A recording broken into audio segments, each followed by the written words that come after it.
Good morning, good afternoon, good evening, my fellow YouTubers, Facebookians. I want to talk to you for a quick second about a message I've been getting all the time. Some people actually watch my videos. And they say, Aries, what tablets do you recommend between Android, Apple, Windows 7 or 8?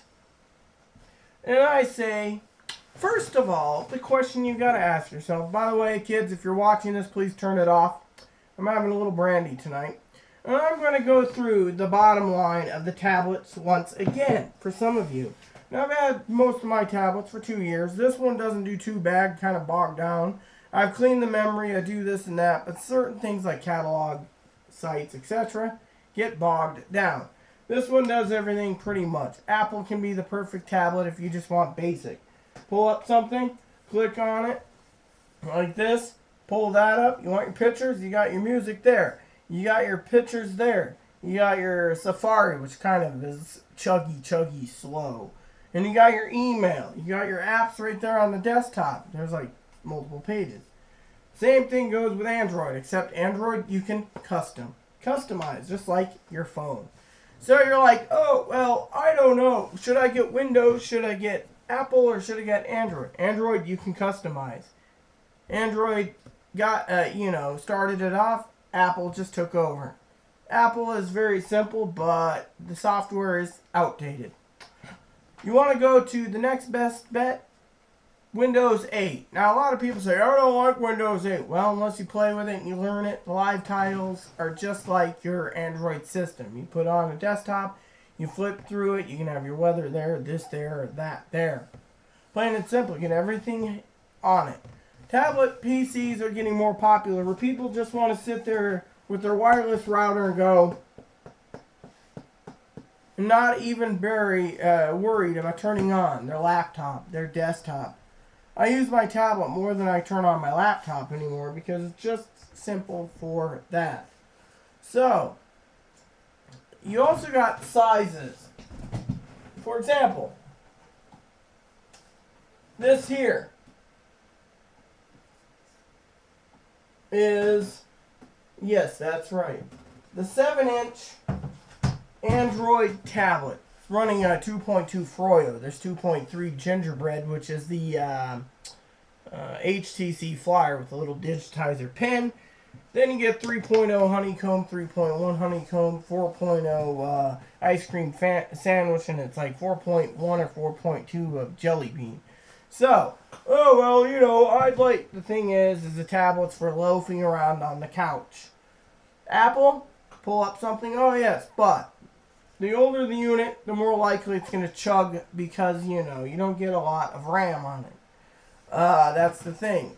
Tablets are supposed to be for leisurely use. I will be testing out Windows 8 soon, so I can give you my thoughts on it, as well as an Android with a stylus, a digital pen. A lot of people say when you get an Android tablet, you get one with a digital pen, you're set.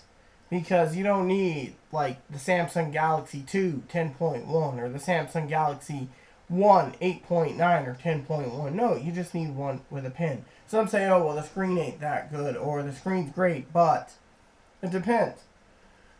Windows 8, same thing. You get one with a pen, you're doing good. Most people use the pen for signatures like doctors and other programs. It just depends what you want on Windows 7 and Windows 8.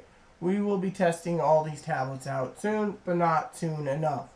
In the meantime, Android tablets all do the same. Let me tell you. For example, you can have a list. Like, just for example, like this. Full to the brim. You can say, oh yes, I want this and I want that and I want this. Guess what? Tablets do the same. It runs 3.0 Honeycomb. It doesn't matter. It's the same tablet. Screen size, screen might be a little different. Colors in the screen might be a little different, but the operating system's the same. So if you go and buy one like Motorola Zoom, it's going to automatically, from what I understand, update it to a Windows or a Android 4.0 Honeycomb or Ice Cream Sandwich. I mean, the 3.0 Honeycomb. So Please correct me if I'm wrong to you, the viewers out there. But, bottom line is, each one of these in my list does the same thing. And there's more, but Samsung, for example, you have the Toshiba Thrive removable battery. That's the only difference. The Thrive 10.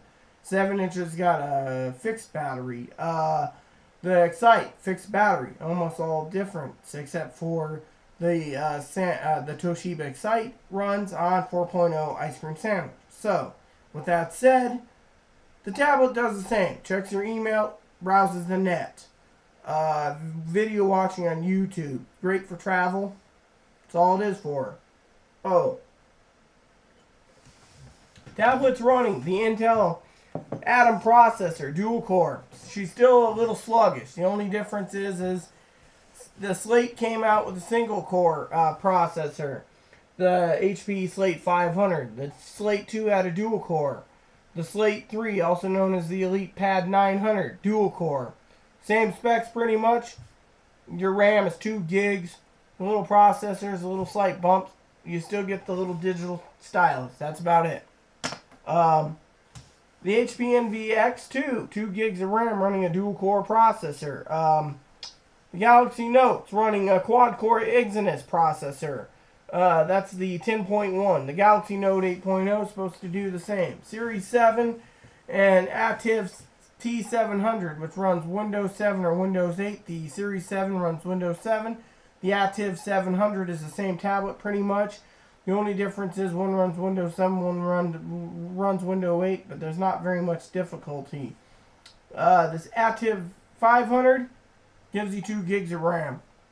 The ASUS Vivo Tab, again, you can get it between RT, which is a cell phone ARM processor, or not. So, with that said, depends on what you want with your application. Do you want the ARM processor, cell phone chips, or do you want a Intel processor? Or one company used an AMD processor. I believe it was the MSI WinPad, or the WinPad, I believe it was. But anyways, you get the point. So, it does the same job. Now, full Windows, you can use full Windows 7. You can use spreadsheets, documents, etc. Anything in Windows 7 that's on my laptop, you can put on there. Same with Windows 8. That's the only difference. Otherwise, you have to download apps at $20 for running your Office programs for Android or Apple. But most tablets do the same feature: email, web searching, video watching. That's all it's good for. Unless you have a pen and you can actually use it to do your figurings or writing things down. With that said, otherwise you might need, with that said, that's what it's for. Now, if you get a USB keyboard, plug in a USB mouse or a USB dongle, which has a 4 split jack, put them all together in your tablet PC, then you can run multiple peripherals at once. There you go. So, with that said, you know how it is. It does the same thing. So choose accordingly to what you want it to do. That's all I could say. So, please add and subscribe if you like. Please post comments in the box. And please add me as a friend if you like. Peace, love, and this is your videos for the week.